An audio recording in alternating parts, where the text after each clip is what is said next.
माधव बापट इथे उपस्थित आहेत का? आणि प्रामुख्याने अप्रत्यक्ष कर व्यवसायात कार्यरत आहे. परंतु आज मात्र मी निवेदिकाची भूमिका इथे पार पाडणार आहे. आज संमेलनाचा दुसरा दिवस. कालपासून आपण अनेक विविध कार्यक्रमांचा आस्वाद घेत आहोत.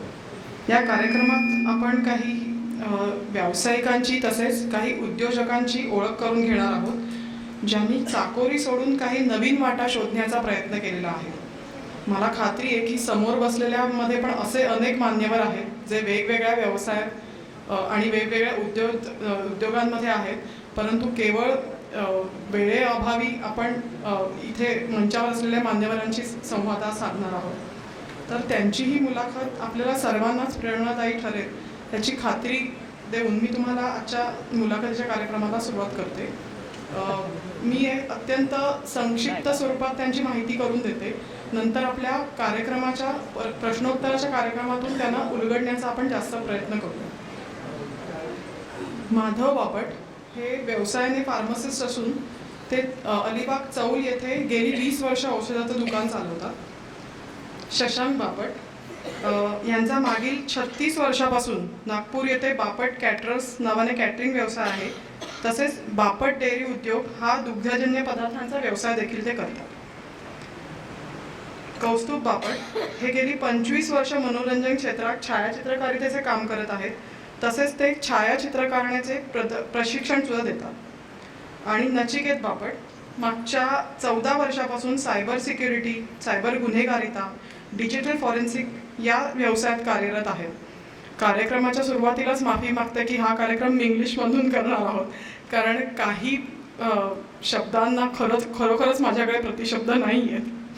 तर आता आपण सुरुवात करूया.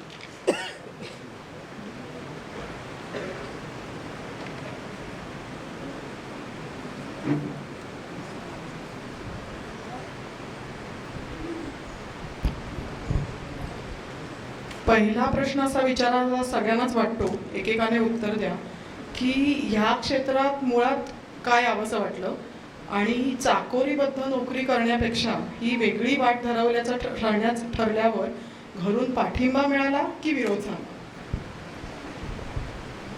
सर्वप्रथम सगळ्यांना माझा नमस्कार.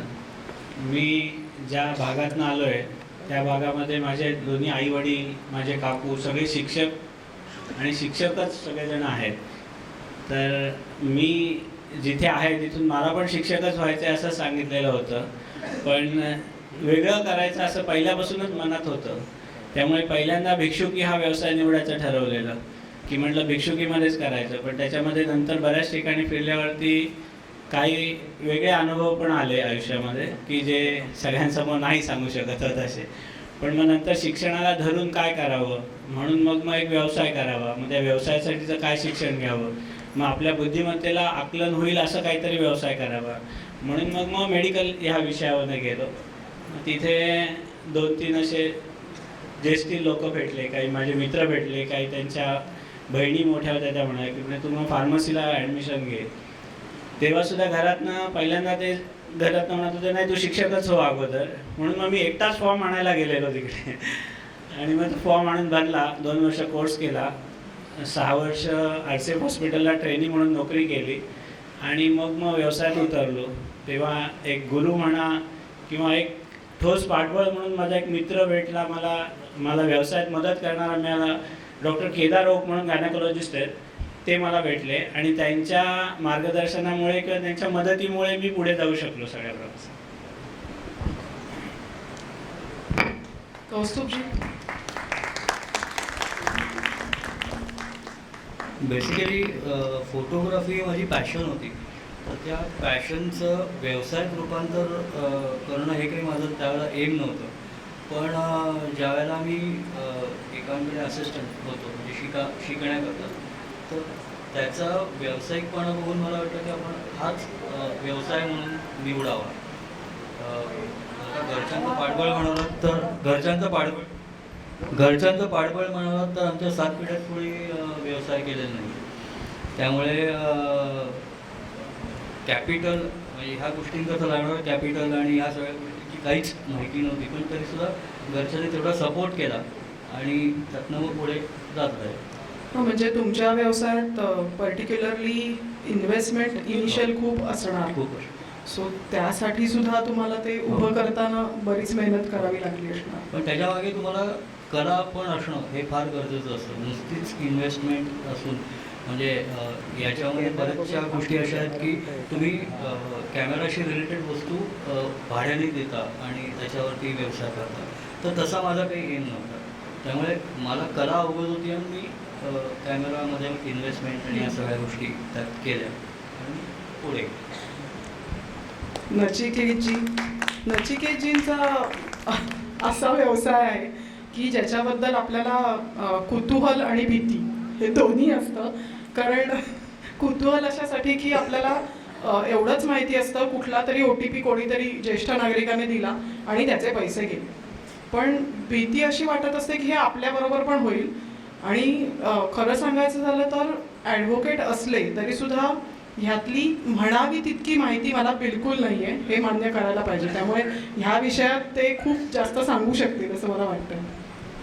पहिले मी माझ्या कंपनीची ओळख करून देतो. माझ्या कंपनीचं नाव आहे Sana cyber forensics investigation and data security services private limited.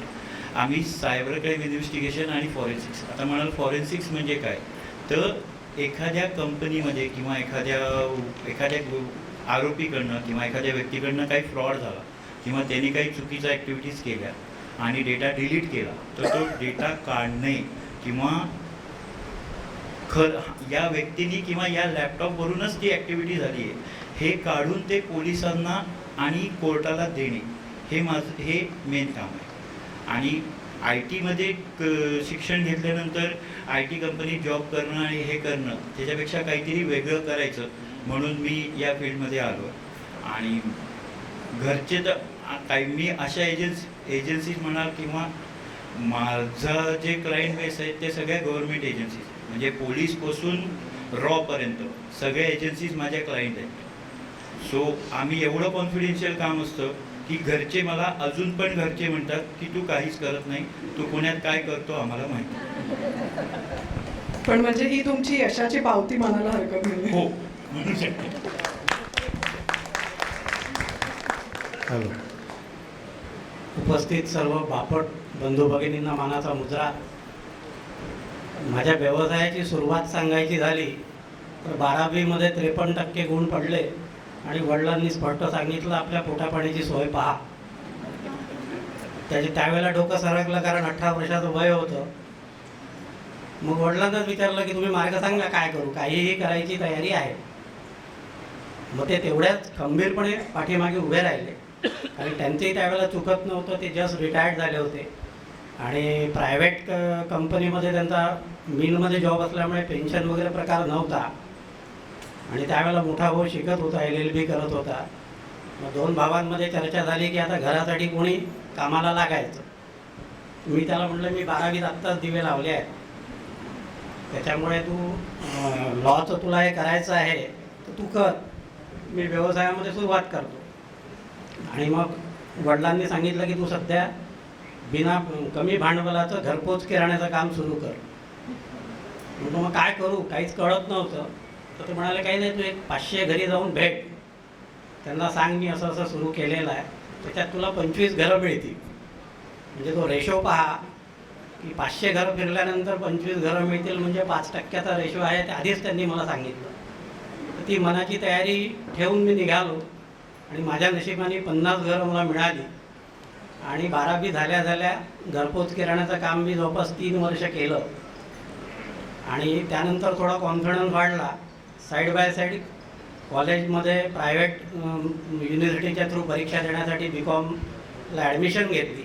ग्रॅज्युएशनही माझं कॉमर्समध्ये झालं. आणि 3 वर्षानंतर थोडा आर्थिक चणचण घरपोच किराण्याच्या याच्यावर होत नाही लक्षात आल्यानंतर नागपुरात प्रतापनगर एक एरिया आहे, त्या एरियात मेन रोडला मसाला दुधाची कढाई मी लावायचो रोज संध्याकाळी. त्यावेळेला बऱ्याच आप्तबंधूंनी म्हटलं की अरे हे ब्राह्मणांचं काम नाही, तर या टाईपचं काम तू का निवडलं आहे.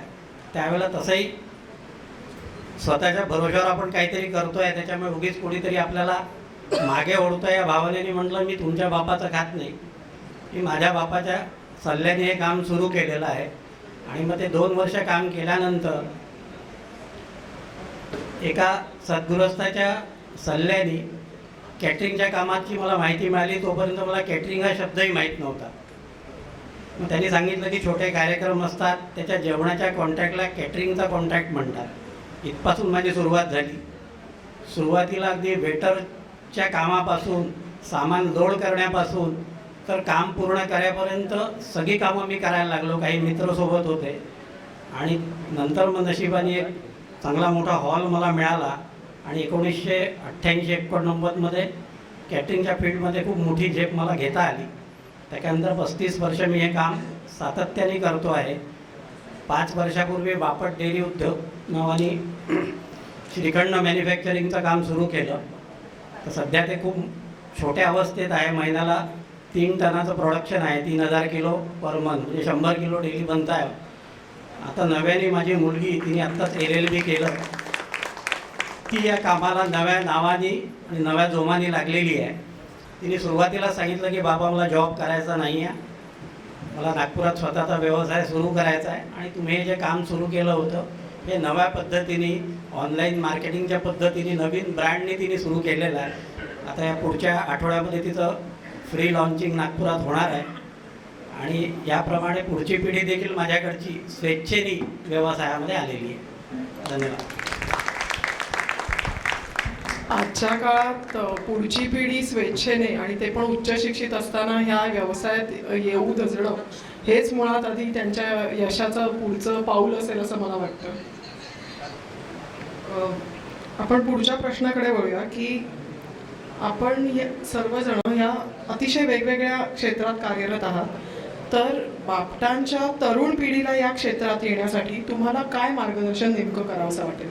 त्यांनी काय करावं, म्हणजे नेहमीची नोकरीची वाट सोडून त्यांनी कसं या व्यवसायात यावं?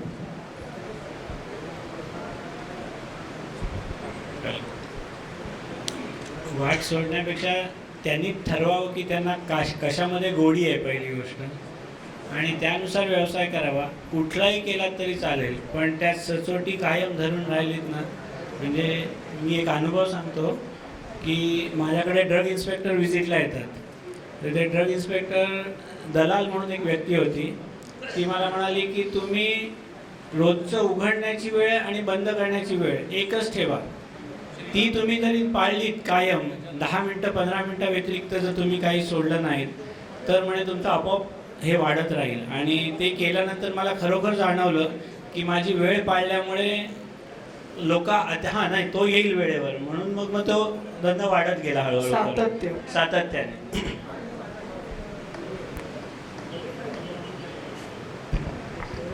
बेसिकली कुठलाही व्यवसाय सुरू करायचा तर त्याच्या आधी तुमच्याकडे त्या व्यवसायाबद्दलची माहिती आणि म्हणजे अनुभव म्हणता येईल आणि कॅपिटल हे असणं फार गरजेचं असतं. या 2 गोष्टी असतील तर तुम्ही व्यवसायात पूर्णपणे यशस्वी होऊ शकता. कारण तुम्हाला त्यासारखं पूर्वानुभव काही नसेल, म्हणजे समजा दुकान उघडायचं असेल कुठलंही, तर दुकानाची साफसफाई करण्यापासून सुरुवात केली तर तुम्ही त्या दुकानाच्या मालकापर्यंत तुम्ही पोहोचू शकता. म्हणजे तुम्हाला काय कुठलंही काम कमी पडलं म्हणजे कोणी आलं नाही तर ते काम अडता कामा नये. तुमचा व्यवसाय चांगला जसं आणि सातत्य सांगितलं त्याबरोबर ह्या पण मेहनतीची तयारी माहिती पाहिजे कुठल्याही गोष्टी. आणि सगळ्यात महत्त्वाचं म्हणजे कॅपिटल ते असलं म्हणजे ते जर का नसेल तुमच्याकडे ते उभं करायचं. आणि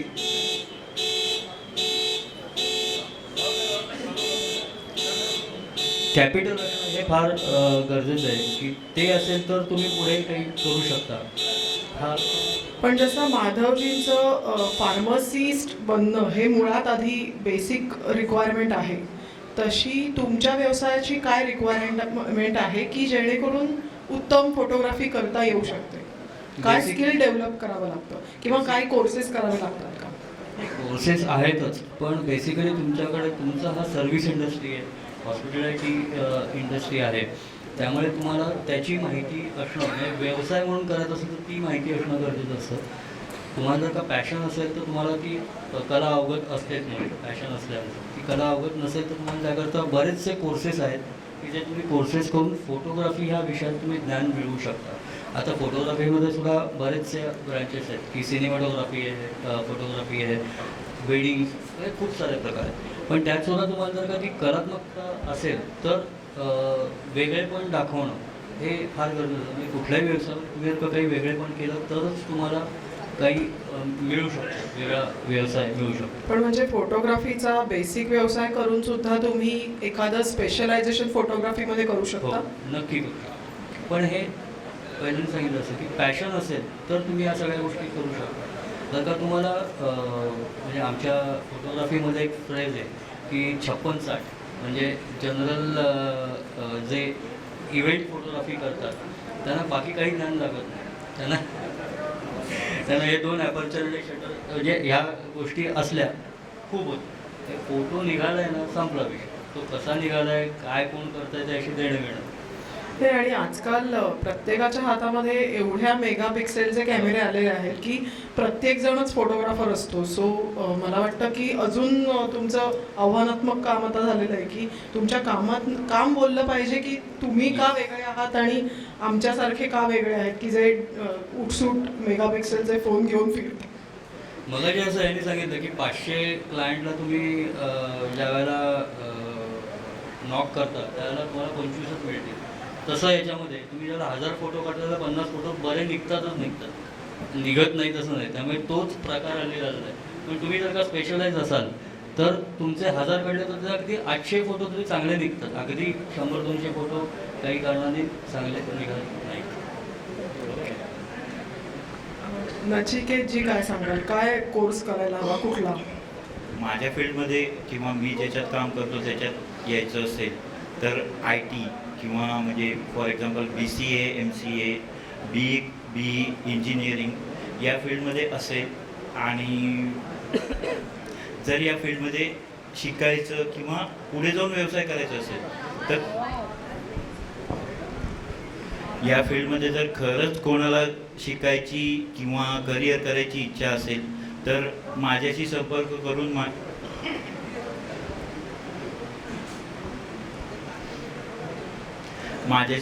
करून माझ्याकडे पण येऊ शकतात. तसेच सगळ्याच युनिव्हर्सिटीमध्ये आज सायबर सिक्युरिटी, सायबर फॉरेन्सिक्स किंवा डिजिटल फॉरेन्सिक्स याच्यावर कोर्सेस आहे. पुणा युनिव्हर्सिटीमध्ये मागच्याच महिन्यात मी आणि अजून माझ्या टीमने डिझाईन केलेला एक कोर्स चालू झालेला आहे. त्या कोर्सला पण कोणाला ॲडमिशन घ्यायची असेल तर पुणा युनिव्हर्सिटी .com या वेबसाईटवर जाऊन त्याच्यावर तुम्ही रजिस्टर करू शकता. किंवा BE किंवा BCA IT बॅकग्राऊंडमध्ये कोणी असेल तर माझ्याकडे पण मी प्लेन असं काही नाही की त्यांनी फॉरेन्सिक्समध्येच ट्रेनिंग घेतलेलं असलं पाहिजे किंवा फॉरेन्सिक्सचं नॉलेज असायला पाहिजे. फक्त त्याचं BCA किंवा IT बॅकग्राऊंड असेल तर माझ्याकडे पण तो येऊन 6 महिने वर्षभर माझ्याकडे काम करून तो त्याच्या शहरात जाऊन त्याच्या गावाला जाऊन तो परत या फील्डमध्ये काम करू शकतो. ही सायबर गुन्हेगारीसाठी LLB ही डिग्री काही उपयुक्त ठरू शकते का तुमच्या व्यवसायामध्ये? LLB ज्यांचं झालं आहे त्यांच्यासाठी सायबर लॉ म्हणून एक स्पेशल त्यांच्यासाठी आहे. Asian school of cyber law म्हणून पुण्यात एक इन्स्टिट्यूट आहे, त्यांचा हा कोर्स आहे. कारण फक्त सायबर लॉ केलं आहे म्हणून कोर्टात प्रॅक्टिस करता येते असं नाही. कोर्टात प्रॅक्टिस करायला सनद असणं आवश्यक आहे. सो सायबर लॉयर्स किंवा ज्यांनी लॉ केला आहे त्यांनी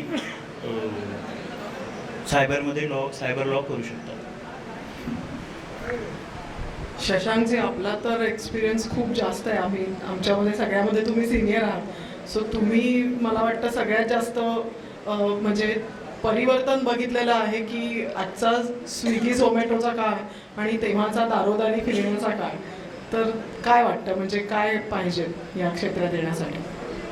मला असं प्रामाणिकपणे वाटतं की ज्या मुलांना व्यवसायामध्ये पाठवायचा आहे हा चॉईस ॲक्च्युअल पालकांचा नाही आहे. साधारण तो 8वी झाल्यानंतर त्याची एक ॲप्टिट्यूड टेस्ट आहे. आमच्या नागपूरला डॉक्टर आपटे म्हणून आहेत, 3 तासाची ॲप्टिट्यूड टेस्ट आहे, कॉम्प्युटराईज आहे. ती केल्यानंतर पेशंटचा जसा एक्सरे निघतो तसं ब्रेनमधलं गणित याचं काय आहे ते स्वच्छपणे तुम्हाला कळतं. तर ती ॲप्टिट्यूड टेस्ट केल्यानंतर उदाहरणार्थ त्याचं जर का हॉटेल मॅनेजमेंट या फील्डचं काही निघालं तर त्या पोराला 8व्या वर्गापासून पार्ट टाईम 2 ते 3 तास एखाद्या हॉटेलमध्ये कामाला लावा. तिथपासून त्याचं ट्रेनिंग सुरू करा. शिक्षण सेकंडरी करा. डिग्र्या घेऊन त्याच्या पुंगळ्या घेऊन फिरून कोणी नोकऱ्या देत नाही. प्रॅक्टिकल नॉलेजला महत्त्व आहे. बाप दाखवण्याचं श्राद्ध करणारा जमाना आहे. एखाद्याला कन्स्ट्रक्शन याचं जर का निघालं तर एखाद्या बिल्डरच्या हाताखाली सुपरविजनचं काम, कामगार का वेळेवर येतात की नाही, काम करतात की नाही, इथपासून त्याला 8व्या-9व्या वर्गापासून भेटवा. 2-3 तास जाऊ द्या, मुळापासून माहिती होईल. कॅटरिंग फील्ड जर का त्याचं निघालं तर वेटरशिपपासून सुरुवात करायची मी केली. त्याच्यामुळे कुठलाही माणूस तुम्हाला उल्लू बनवू शकत नाही, कारण तुम्ही A to Z सगळं बघितलेलं आहे. काम करणारी माणसं, आचारी किंवा इतर कुठल्याही याचा तुम्हाला इतका डीप अनुभव असतो की आता कुठलंही 1000-1500 लोकांचं काम आलं तर त्या आचार्याला मला विचारायची गरज पडत नाही की बाबा काय प्रमाण आणि काय. उलट त्यांची कुठे बाहेर कामं असली तर येऊन म्हणतात भैया लिस्ट बना के दो, क्या क्या लगेगा. इतकं सहज प्रत्येकाला ते येऊ शकतं. त्याच्यामुळे व्यवसायात जायचं आहे तर सुरुवात खूप आधीपासून करा. प्रॅक्टिकल अनुभव जास्तीत जास्त द्या. आता आमचे एक मित्र फार्मसीमधले आहेत. ॲप्टिट्यूड टेस्टमध्ये जर का फार्मसी टाईपचं त्याचं काही निघालं तर सरळ औषधाच्या दुकानात त्याला पाठवा. 3-4-5 वर्ष तो शिकत असताना 2-3 तास रोज काम करेल तर औषधांच्या नावांपासून सगळं माहिती होईल. प्रिस्क्रिप्शन पाहून काय औषधं द्यावी लागतात, अर्धी तयारी त्याची तिथेच झालेली आहे. मग त्याला भले डिग्री कोर्सला टाका, कारण तो सामाजिक हे आहे. कारण आमच्या घरी झालं होतं 12वी नंतर मी म्हटलं की आता मी शिकत नाही, काही गरज नाही. पण मायबापांनी सांगितलं की अरे बाबा लग्नासाठी ॲटलिस्ट ग्रॅज्युएट लागतं. मुलीच्या बापाला आम्ही सांगणार काय, मुलगा ॲटलिस्ट ग्रॅज्युएट आहे. म्हणून मग ते BCom MCom हसत खेळत केलं, कारण टेन्शन नव्हतं. अभ्यासाचं टेन्शन तेव्हा येतं की जेव्हा याच्यानंतर मला समाजात जाऊन काहीतरी आपलं अस्तित्व सिद्ध करायचं आहे. ते प्रेशर खूप बेकार आहे. त्याच्यामुळे हसत खेळत शिक्षण करायचं. आधीपासून प्लॅनिंग जर का राहिलं आणि आपली ॲक्च्युअल लाईन कुठली ही जर का 8वीमध्ये डिसाईड झाली तर हे सगळं खूप सोपी जातं. दुसरा मुद्दा राहिला भांडवलाचा. तर भांडवलाच्या त्याच्यात माझा अनुभव असा आहे की एकदा तुम्ही जर का स्वतःला सिद्ध केलं, मेहनती तुम्ही आहात, तर शेकडो हात समोर येतात. माझ्या बाबतीमध्ये नातेवाईकांकडे मी जाऊन सांगितलं की असं असं आहे, केटरिंगचं फील्ड सुरू करतो आहे, 4-5 लाखाचं सगळं साहित्य मला घ्यायचं आहे, तर ₹1,00,000 मला प्रत्येकाने द्या, 2% महिना व्याज देईन. 2% म्हणजे 24% होतं वर्षाला. बँकेची FD होती तेव्हा 8%, 9%. इतका पैसा समोर आला की नंतर 5 लाखांतर सांगितलं की आता नको आहे, ही तयारी आहे. म्हणजे त्याही याच्यात व्यावहारिकांनी राहा. उगीच नात्यागोतातला आहे म्हणून कुणाला मदत मागायला जागू नका. व्यवहाराच्या पद्धतीने व्यवहार करा. पुढे तुम्हाला 5 लाखाच्या वेळी जेव्हा 50 लाखाची गरज पडते तेव्हा तीच माणसं तुमच्या पाठीमागे उभी राहतात. जर का तुम्ही प्रामाणिकपणे सचोटीने महिन्याला व्याज देत गेला तर कुठेही अडचण येत नाही. हा माझा अनुभव आहे. धन्यवाद.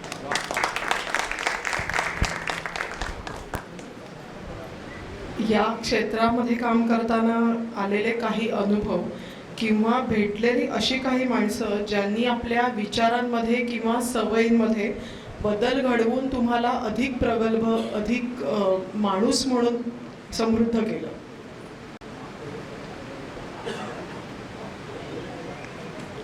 या क्षेत्रात काम करताना आलेले काही अनुभव किंवा काही भेटलेली अशी माणसं की ज्यांच्यामुळे किंवा त्यांच्या विचारांमुळे आपल्या सवयींमध्ये बदल घडून येऊन आपण माणूस म्हणून अधिक प्रगल्भ झालात किंवा आपल्या व्यवसायाला एक नवीन उंची मिळाली.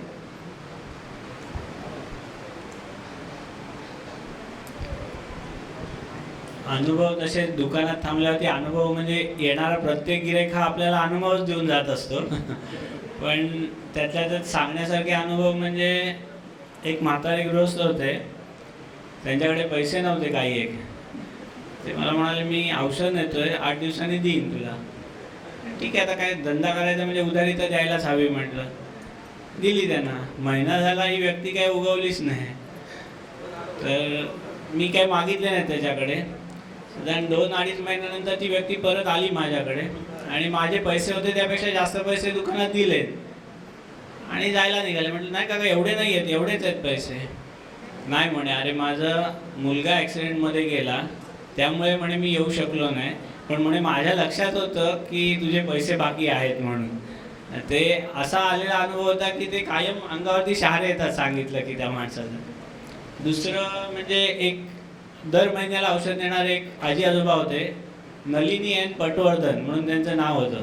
म्हणजे 1 तारीख सकाळी 9 वाजता हजर होणार म्हणजे होणारच ते. फक्त त्यांचं एवढं असायचं, आले की त्यांना जी पाकिट हवी तेवढी सगळीच्या सगळी लागायची. नंतर देतो म्हटलं तर त्यांना जमायचं नाही. त्यामुळे ते 28 तारखेलाच मला ते सगळं आणून ठेवायला लागायचं. हा एक अनुभव असा वेगळा होता. बाकी बरेच अनुभव आहेत सांगण्यासारखे. हे 2 मोठे अनुभव आहेत.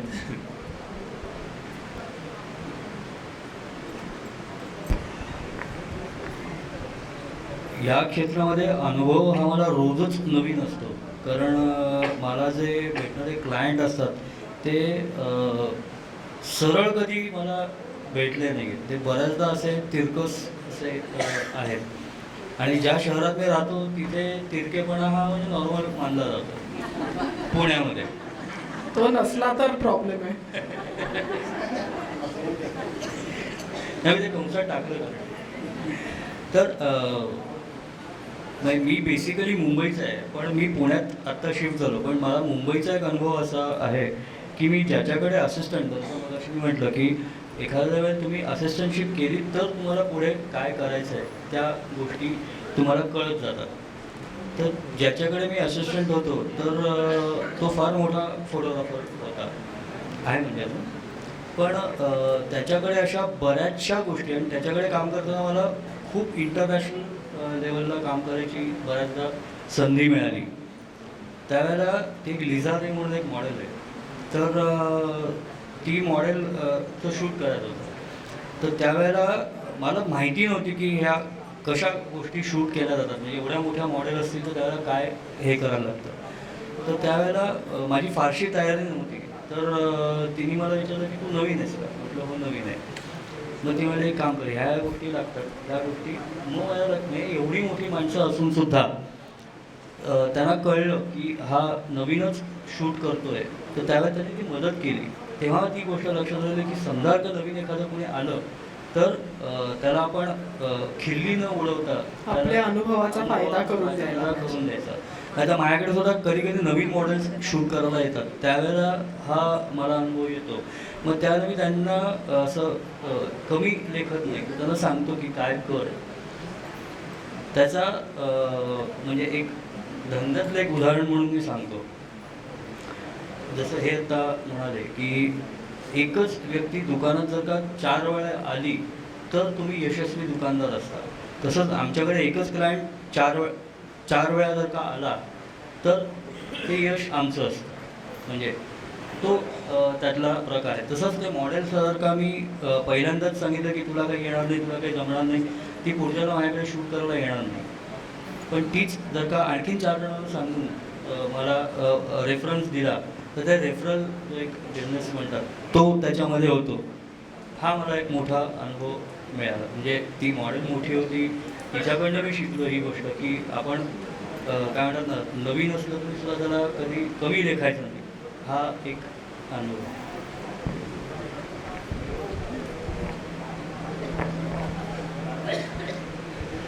आता माझ्या ह्याच्यात असं आहे की कोणाला कोणाकडनं शिकायला मिळालं म्हणण्यापेक्षा आम्हालाच सगळ्यांना शिकवावं लागतं की काय सायबर म्हणजे आता पोलिसांपासून सगळी लोकांशी रोजच कॉन्टॅक्ट आहे. सो त्यांना डिजिटल एव्हिडन्स कसा काढायचा किंवा याच्यातनं हे केलं तर आपण या केसवर काम करू शकतो आणि याच्यातनं पुरावा आपण पोलिसांना पुढे कोर्टात देऊ शकतो. सो कोणाकडनं शिकण्यापेक्षा आम्हाला शिकवायला लागतं. आणि अनुभव म्हणाल तर अनुभव खूप आहेत. काही चांगले आहेत, काही वाईट आहेत. म्हणजे काही वेळेस पुण्यात एक केस झाली होती. 14व्या मजल्यावरून त्या एक 8-9 वर्ष 12-13 वर्षाच्या मुलांनी व्हिडिओ गेम्सच्या याच्यात त्यांनी उडी मारली होती आणि सुसाईड केलं होतं. त्याचे आईवडील माझ्याकडे आले आणि लॅपटॉप आणि मोबाईल सगळं घेऊन माझ्याकडे आले आणि मला म्हणाले याच्यात नक्की काय आम्हाला नक्की काय झालं आहे ते आम्हाला काढून द्या. अशाही केसेस येतात. बाकी भरपूर आहेत, पण काही काही गोष्टी अशा आहेत, काही काही अनुभव असे आहेत की आम्ही पब्लिकली सांगू पण शकत नाही. म्हणजे तुमच्या व्यवसायात सिक्रेसीला खूप इम्पॉर्टन्स. हो. पण त्या अनुषंगाने एक छोटा उपप्रश्न, एथिकल हॅकिंग आणि तुम्ही जे आता जो काही प्रोफेशनमध्ये आहात त्याचा एकमेकांशी संबंध आहे का, आणि ते जरा उलगडून सांगा. कारण एथिकल हॅकिंगबद्दल मला खात्री आहे की बऱ्याच जणांना उत्सुकता असते, स्वतः मलाही आहे. इथिकल हॅकिंग किंवा हॅकर हा एक फक्त ते कोर्सेसला किंवा करिअरसाठी लोक निवडतात, त्याला एक दिलेलं नाव आहे.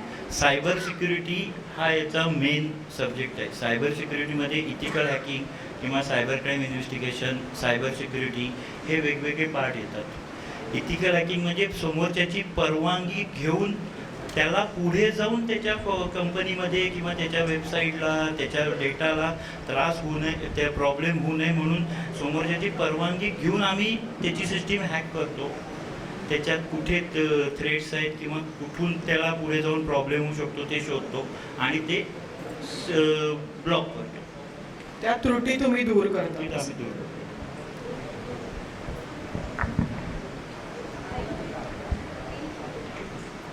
अनुभव म्हणाल तर प्रत्येक काम हे काहीतरी नवीन अनुभव देऊन जातं.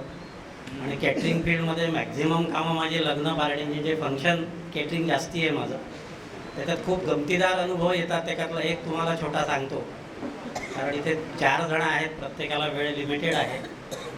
उदाहरणं तर शेकड्यांनी आहेत. त्याच्यातलं एक छोटं उदाहरण सांगतो.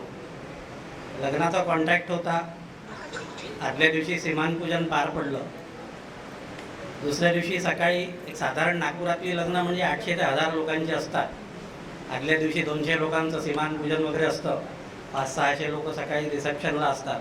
आणि मग एक मानाची पंगत असते, वेणींची पंगत. त्याला खूपच विशेष महत्त्व.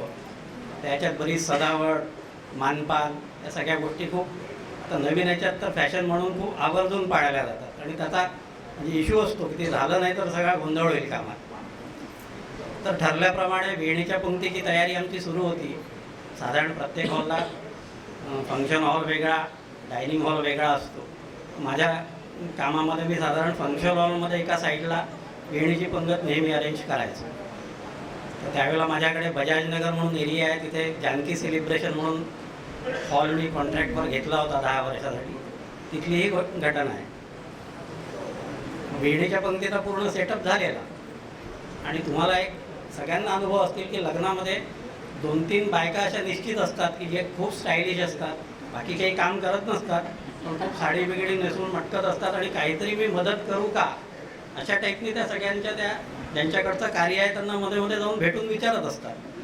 तर तशी एक महिला आमच्या कामात फिरत होती आणि तिला आता काहीच आपल्याला काम सांगत नाही. तर ती आमच्या हॉटेल मॅनेजमेंटच्या ज्या मुली होत्या वाढण्याच्या तिथे, तर त्या हॉटेल मॅनेजमेंटच्या मुली म्हणायलाच असतात. ॲक्च्युअली त्या हॉटेल मॅनेजमेंटचा काही कोर्स वगैरे केलेला नसतात, फक्त कोट टाय घालून त्यांना तिथं उभं केलेलं असतं. सर्वसाधारण 10वी 12वी पास अशाच मुली त्या असतात. तर त्याच्यातल्या एका मुलीला तिने म्हटलं की मला याच्यात काहीतरी अरेंजमेंटमध्ये तुम्ही सांगा. ती म्हणे नाही, सगळं झालेलं आहे, तर आता तुम्हाला काय करायचं आहे तर तुम्ही ज्यांच्याकडचं फंक्शन आहे त्यांना विचारा. त्या बाईला काही राहावे ना. तर ती म्हणाली की ते बाऊलमध्ये तुम्ही असं येलो कलरचं हे काय आहे. त्या मुलीला काही ते ॲक्च्युअली ते मेतकूट होतं. तर ती म्हणाली काय माहीत नाही. नाही म्हणे ते हाताला अष्टगंध लावतात ते हवं होतं मला. म्हणे होऊ शकतं असेल. त्या बाईनी माझ्याशी न भेटता, मला न विचारता तो बाऊल उचलला आणि भराभर सगळ्या त्या बसलेल्या बायकांच्या हाताला लावत सुटली. आणि मी नंतर थोड्या वेळाने वर आलो. ज्या काकूंकडचं काम होतं त्यांनी मला, फुल कॉन्ट्रॅक्ट असतो माझा A to Z, गुरुजींपासून तर सगळं. मला म्हणाले बापटसाहेब अष्टगंध आणि ती फणी मी इथे ठेवली होती तयार करून. म्हणजे मग कुठे गेली. होऊ शकतं तुमच्याकडची कोणी व्यक्ती घेऊन गेली असेल, विचारा. तेवढ्यात माझं लक्ष गेलं. म्हटलं या बाई लावतात आहे, यांनीच नेलं आहे की काय. तर मग नंतर मला टेबल खाली अष्टगंधाचा डबा आणि फणी तशीच दिसली. म्हटलं ही काय घेऊन गेली नेमकी. जाऊन बघितलं तर ती चक्क ते मेतकूट सगळ्यांच्या हाताला लावत होती. आणि मेतकुटामध्ये हळद असते. सगळ्या बायकांचे पिवळे धम्म झालेले हात आणि ज्यांच्याकडचा कार्यक्रम होता त्यांच्या चूक लक्षात आली की गडबड झाली आहे आणि आता कसं करायचं. म्हटलं आता हे पिवळे हात केले आहे तर कुठे लावता अष्टगंध, जाऊ द्या म्हणलं. त्यांनी लावलेला आहे, आता शांत राहा आणि कार्यक्रम पुढे करू. पण ही आमची कुजबूज बायकांना ऐकू गेली की अष्टगंधाच्या ऐवजी आपल्या हाताला मेटकूट लावलेला आहे. काही बायका हळूच वास घेऊन काय लावला आहे नेमकं ते बघत होत्या. आणि त्याच्यानंतर तो कार्यक्रम पार पाडल्यानंतर ज्यांच्याकडनं ते कार्य होते त्या किश्श्यावरून सगळे इतके पोट धरून हसलेले आहेत. आणि मी कानाला खडा लावला की जोपर्यंत जी महत्त्वाची व्यक्ती समोर येत नाही तोपर्यंत ती वस्तूच बाहेर त्याच्या पुढे काढायची नाही. त्यांनी हा गोंधळ होऊ शकतो हे त्याच्यातून शिकलो.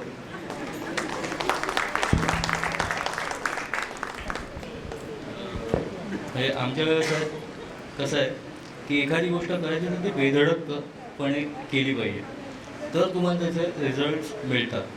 मी अगदी सुरुवातीच्या काळात तरुण भारतला फोटो जर्नलिस्ट म्हणून काम करत होतो. त्यावेळेला बाळासाहेब ठाकरेंचं शूट करायचं, तर त्यांच्या पुढे गेल्यानंतर माझे खरोखर हात लटपटायला लागले की आता ह्यांना मी काय सांगणार आणि काय करणार.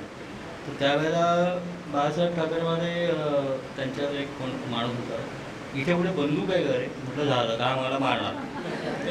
तशी ते नाही, हा मला घाबरतोय का.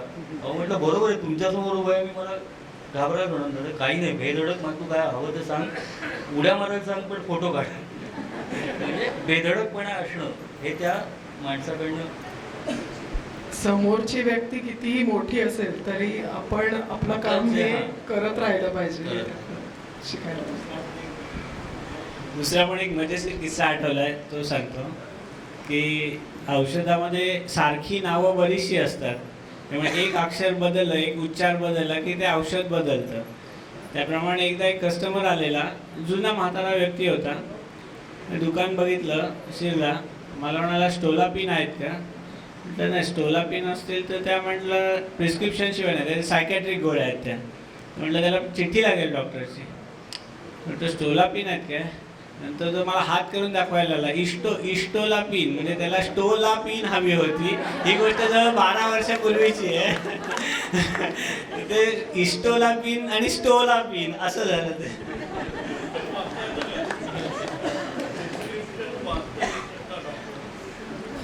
त्यामुळेच तर 20 वर्ष देतोय ना. हा, जेव्हा सतत औषधांची नावं आपण वाचत असतो तेव्हा आपोआपच ते काय आहे ते लागत राहतं. कधी कधी नाही लागत प्रामाणिकपणाने, पण तेव्हा मग संदर्भ लावावा लागतो. वरची 2 कसली आहेत, हां हे दुखण्यावरचे, म्हणजे मग हे वरचं ॲसिडिटीचं असेल, असं होतं ते. हल्ली मला वाटतं सॉफ्टवेअर मधनं प्रिस्क्रिप्शन येतात, त्याने हो, थोडं सोपं आता काम नियमच झालंय. केलाय. MD सगळे फिजिशियन आहेत ना, त्यांची प्रिस्क्रिप्शन प्रिंटेडच प्रिस्क्रिप्शन येतात आणि त्याच्यावरती खालती त्यांची पर्सनल सही लागते परत. हो, म्हणजे हस्ताक्षर ओळखण्याच्या स्किल मधनं आता तुमची सुटका झाली. थोडंसं कमी झाले, पण आहेत असे बरेचसे. आपल्याकडे गमती जमती आणि किश्श्यांना तर तोटा नाही आहे, तुमच्या लक्षात येवाना आलं असेल. फक्त आता कालमर्यादा लक्षात घेऊन शेवटाकडे समारोपाकडे येताना या मान्यवरांना एकच विचारावं असं वाटतं की हे सगळं करण्यासाठी कोणत्या गुणांची किंवा सवयींची आवश्यकता आहे असं आपल्याला वाटतं. कोणत्या गुणांची म्हणजे एक तर कायम डोक्यावरती बर्फ ठेवून राहायला हवं. म्हणजे समोरचा काय परिस्थितीतून आलेला असेल हे नाही सांगू शकत. आणि त्याला काय हवंय हे पहिलं ऐकून घेणं हे सगळ्यात महत्त्वाची गोष्ट आहे. बेसिकली धंदा ही 24 तासाची नोकरी असते. म्हणजे तुम्हाला कुठल्याही वेळेला, आता मी सर्व्हिस इंडस्ट्रीमध्ये आहे म्हणून मॅन्युफॅक्चरिंग आणि यातलं मला काहीच माहीत नाही, पण सर्व्हिस इंडस्ट्रीमध्ये तुम्हाला कधी काय कुठली गोष्ट येईल, तुम्हाला काय उत्तर द्यायला लागेल हे तुम्हाला कायम असं चौकांना राहायला लागतं. की तुम्हाला एखादा माणूस रात्री 8 वाजता सांगतो की मला उद्या कोटेशन पाठव या गोष्टींचं, मग त्यावेळेला आपण सांगू शकत नाही आता मी बाहेर फिरायला आलो आहे, मी आता नाही पाठवू शकत. मला सांगता येतं की थोडा वेळाने पाठवू, तिथपर्यंत आपण ते प्रिपरेशन करून मग ते कोटेशन पाठवणं किंवा कोणाचे इंटरव्ह्यूज वगैरे असतील तर त्याला काय, आता जसं तुम्ही प्रश्नांचं हे केलं तर ते तयार करून त्याला देणं, ह्या गोष्टी सांभाळायला लागतात. म्हणजे जसं नोकरी असते ती काय 8 तासाची, 10 तासाची, 12 तासाची नोकरी असते. त्यावेळेला तुम्ही ते संपलं, घरी आलात की विषय संपला. पण इथे तसं नसतं. इथे तुम्हाला 24 तास डोक्यात तो तत्परता समय सूचकता. हां, ह्या गोष्टी तुम्हाला बांधलेल्या असतात. हां, म्हणजे कधी कोणाला काय सांगायला लागेल, उत्तर द्यायला लागेल किंवा काय असेल. आता सुद्धा मी इकडे आपल्या इथे शूट करतोय आणि याला पण आलो, तेव्हा सुद्धा मला 4 असे फोन येऊन गेले की मला असं असं हवं आहे. आणि म्हणजे त्यावेळेला आपल्याला आपल्या पर्सनल गोष्टी बाजूला ठेवून त्यांना उत्तर द्यायला लागतं. नाही तर मग ते साहजिकच पुण्यातला प्रश्न येतो, काय माझा द्यायला. डोकं शांत ठेवून काम करणे, पेशन्स आणि वेळेची मर्यादा नाही. आम्हाला कधी फोन येईल, कधी कुठे जावं लागेल सांगता येत नाही. म्हणजे रात्री 3 वाजता फोन आला तरी जावं लागतं, सकाळी 6 वाजता फोन आला तरी जावं लागतं. आणि तरीही लोकांना भासवावं लागतं की मी काहीच करत नाही. हां.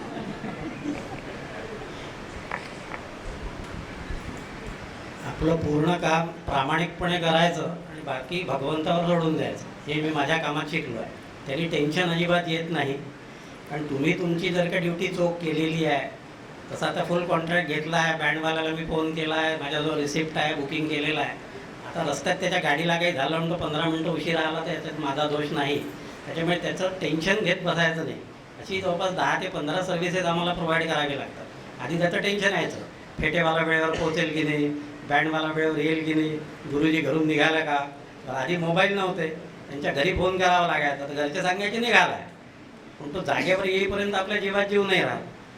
त्याच्यामुळे आपलं काम प्रामाणिकपणे टाईमटेबलप्रमाणे आपण सगळं केलं आहे की नाही, माणसं अपॉइंट केली आहेत की नाही, आणि माणसांवर 100% भरोसा ठेवून काम करणं, त्याला मोठेपणा देणं, त्याच्यात कॉन्फिडन्स वाढला की मग तुम्हाला एकाची 4 कामं एका दिवशी करता येतात. मी मॅक्झिमम 7 दिवसामध्ये 16 लग्न माझ्या आयुष्यात केलेली आहे. की त्यावेळेला मी एक म्हणजे अक्षरशः 24 तास टॅक्सी बी ड्रायव्हर बुक करून 10 मिनटं फक्त व्हिजिटला जाता यायचं. ठरल्याप्रमाणे प्रोग्राम सुरू आहे की नाही, मेनू वाईज सगळं झालेलं आहे की नाही, एक ओझरचा अंदाज घ्यायचा, सुपरवायझरशी बोलायचं आणि समोर जायचं. जाताना त्याला फक्त एक पाठीवर थाप द्यायची की बढिया चला आहे. त्याचा कॉन्फिडन्स वाढला की तो अर्ध काम तुमचं करून टाकतो. आता वेळेची किती हे आहे माहीत नाही, एक सुंदर अनुभव आहे तो शेअर करायचा. सांगा. हा अनुभव आहे साधारण एक 20 वर्ष आधीचा. ST महामंडळाची कॉन्फरन्स होती नागपुरात वरिष्ठ अधिकाऱ्यांची. तर तिथलं साधारण एक 3 की 4 दिवस कॉन्फरन्स होती. त्याचं काम माझ्याकडे होतं. माझं स्वतःचं क्लाउड किचन, म्हणजे जिथे आम्ही सगळं स्वयंपाक आणि हे करतो, प्रायव्हेट पार्ट्यांचे कॉन्ट्रॅक्ट आले की तिथे सगळा स्वयंपाक सुरू होता. आता त्यावेळेला कामाची गर्दी खूप असायची, त्यामुळे 3-4 कामं त्या दिवशी असतील, त्याच्यात ते एक काम होतं. काम खूप मोठं नव्हतं, हार्डली 100 लोकांचं. तिथे सकाळी ब्रेकफास्ट, चहा पाठवायचा, मग जेवण पाठवायचं, मग दुपारचा हाय टी, रात्रीचा डिनर, असं शेड्यूल होतं. तर दुपारच्या लंचसाठी सगळा स्वयंपाक रेडी झाला. त्यावेळेला माझ्याजवळ गाडी होती ॲम्बॅसॅडर. त्याच्या डिक्कीमध्ये ती सगळे, त्यावेळेलाही कॅसरोल्स वगैरे आलेली नव्हती, त्यामुळे गंजांमध्ये झाकणं ठेवून ती पाठवायची आणि तिथे गेल्यानंतर मग त्या शेफिंग डिशवर गरम सेटवरती गरम करून सर्व करायची. त्याने सगळं लोड झालं सामान, आणि लोड झाल्यानंतर 4 कामं असल्यामुळे मी वेगळ्या ठिकाणी आपला बघत होतो. तर त्याच्यात एका शहाण्या कामगाराच्या डोक्यात आलं की गाडीमधून जातानाही दचके खाईल तर झाकणं एखाद वेळेला इकडे तिकडे सरकतील. तर त्यांनी त्याच्यावर एक वीट ठेवली प्रत्येक झाकणावर, आणि ते जेवण तिथे पोहोचलं. तिथून 2-3दा फोन आले होते, लवकर पाठवा. मी सुपरवायझरला तिथले फोन करून सांगितलं, गेल्या गेल्या फटाफट सुरू कर. त्यांनी ते सगळं स्वयंपाकाचे पदार्थ घेऊन लावायला सुरुवात केली.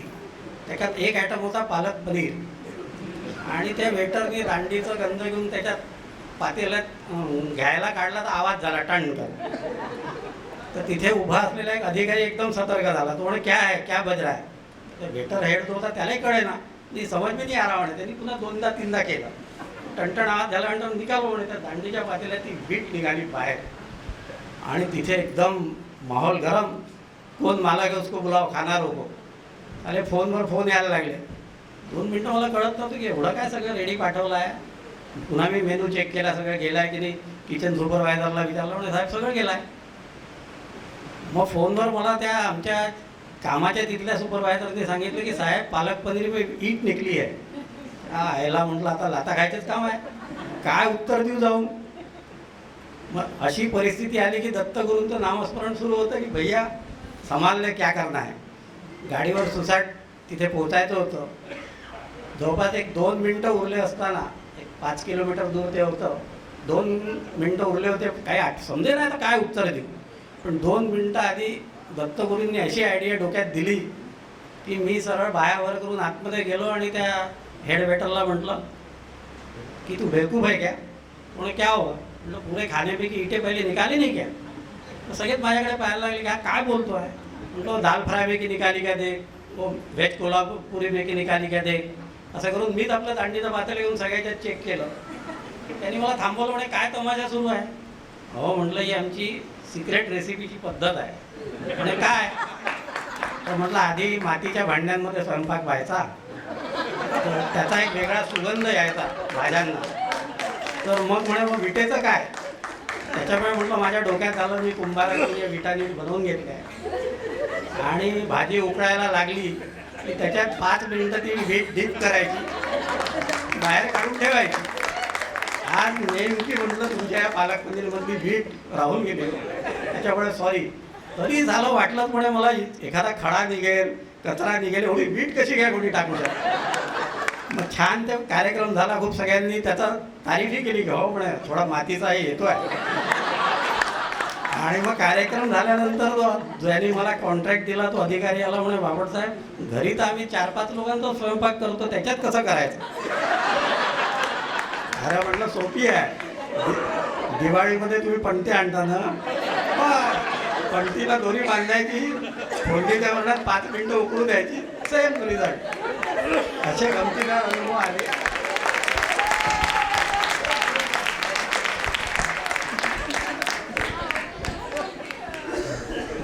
मला वाटतं हे किस्से आपण ऐकायला बसलो तर आपल्याला हे बाप्पांचं डोकं तर आपल्याला कितीही वेळ पुरणार नाही. त्यामुळे आता शेवटाकडे खरंच येताना एवढं मात्र लक्षात आलंय या मान्यवरांशी बोलून की उत्तम माणूस म्हणून असणं हे सगळ्यासाठी गरजेचं आहे. कुठल्याही व्यवसायात जा किंवा कुठल्याही उद्योगात जा, त्याने मला वाटतं बरेचसे प्रश्न सुटतात, हे लक्षात आलेलं आहे. तर एवढं बोलून मी सगळ्या मान्यवरांचे आभार मानते आणि आजच्या कार्यक्रमाची आत्ता सांगता झाली असं जाहीर करते. एक विनंती आहे. संमेलन नागपूरला होऊ घातलेलं आहे. त्यावेळच्या जेवणामध्ये आम्हाला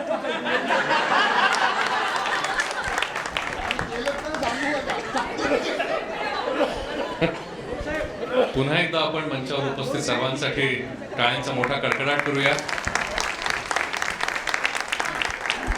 आणि आपल्या या मंचाच्या परंपरेनुसार मी माननीय अध्यक्षांना विनंती करतो की त्यांनी प्रमाणपत्र, प्रशस्तीपत्र देऊन सर्व मंचावर उपस्थित मान्यवरांचे आभार मानावेत. सर्वप्रथम या कार्यक्रमाचं सूत्रसंचलन केल्याबद्दल मी अध्यक्षांना विनंती करतो की त्यांनी सौ सोनाली बापट यांचा सत्कार करावा.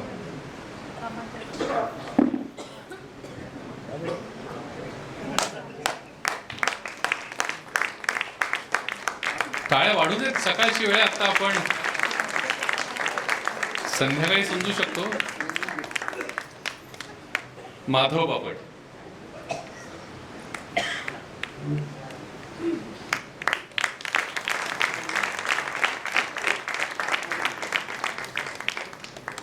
कौस्तुभ बापट.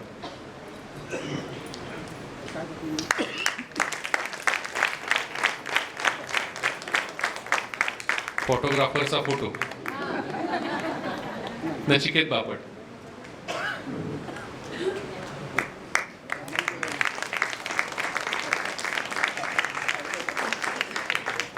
शशांक बापट.